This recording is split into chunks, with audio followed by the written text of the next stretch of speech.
Hey there, people. Your day is about to improve. You're watching Laketoria Nights, a show we talk about movies, TV shows, video games, and everything in between. I'm Kevin, joined by Andy and CJ, and today we're talking about Xbox Live everywhere. Say hello, guys. What's up, everybody? This week I came across an article on GameSpot that blew my mind. Microsoft plans to expand Xbox Live in other platforms, including Nintendo Switch and mobile. The company says bringing the network to more consoles will enable game developers to connect players between iOS, Android, and Switch, in addition to Xbox and any game that Microsoft store on Windows PC. Microsoft is actually doing it. They're making a universal platform for all consoles. Now, Microsoft has confirmed that this will happen. So my question to you guys is, do you think Xbox is leading the industry right now, or in general? I don't think so. Leading in what? Yeah. Well, just being, I guess, and being innovative. Because normally when Nintendo does something like this, everybody kind of follows suit. But in this one, it kind of feels like everybody, except for Sony, is kind of getting on board to this, I'll put this on my console. Yeah, this will be kind of cool type thing. I think Xbox is becoming the more PR friendly. I don't want to say it's the most innovative, but I will say that it is the most universal in trying to give the people what they actually want when it comes to like cross-platform play, and this is definitely a step in the right direction. Well, I remember in an earlier episode you were talking about how much easier life would be if everyone was just on one console, and it kind of feels like that this is kind of that step to putting everybody on the, I guess, in the same game.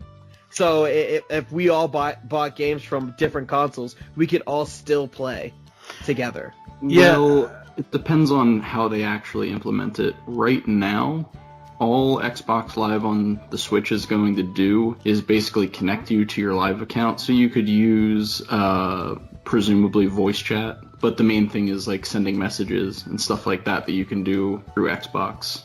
You'd be able to do on the Switch. So how long do you think it will be before we get like X Gold games that we can download on the Switch?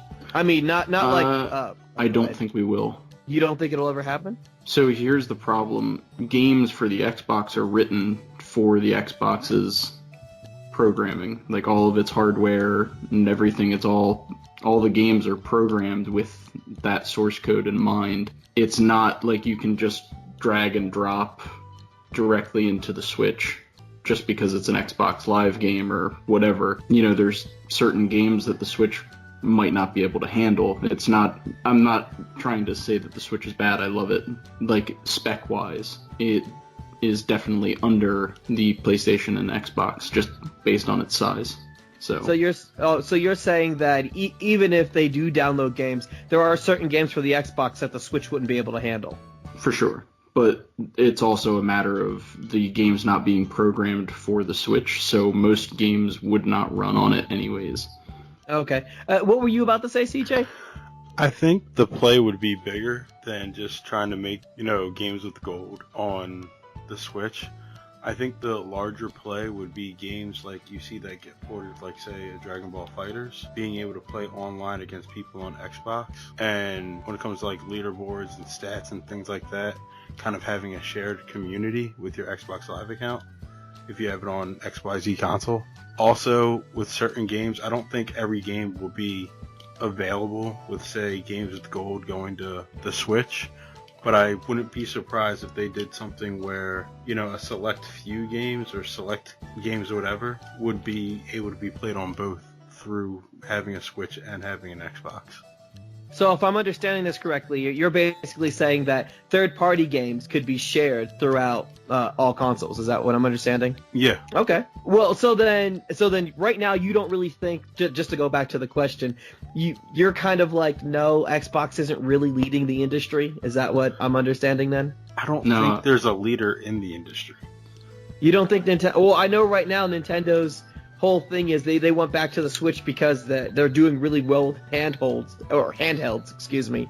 And so right now they're just kind of like, well, we'll just make our new console into a handheld, and that will probably carry them through because their Nintendo DS's, their Game Boys, or Now I can't even name a handheld Nintendo product. You already said a Game Boy. That's okay. All right, that's fine. I'm kind of showing my age there. Well, no, I mean that's the main line. You've got like the 3DS, but it's still a Game Boy. Right.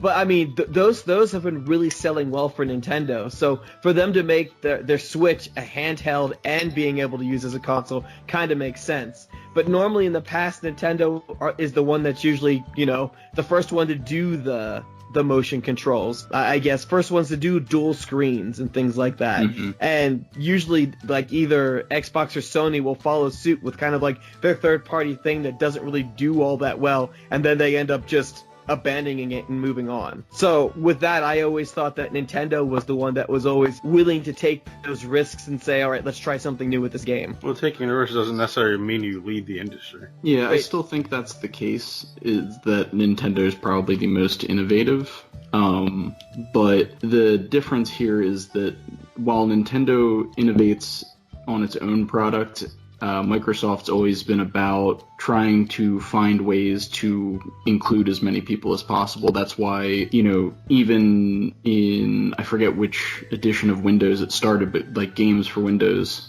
and stuff like that, when the actual Windows operating system started supporting that, the whole idea was built around being able to essentially play Xbox games on your PC, that sort of thing. And I think that's where Microsoft's always shined, has been in trying to include other people.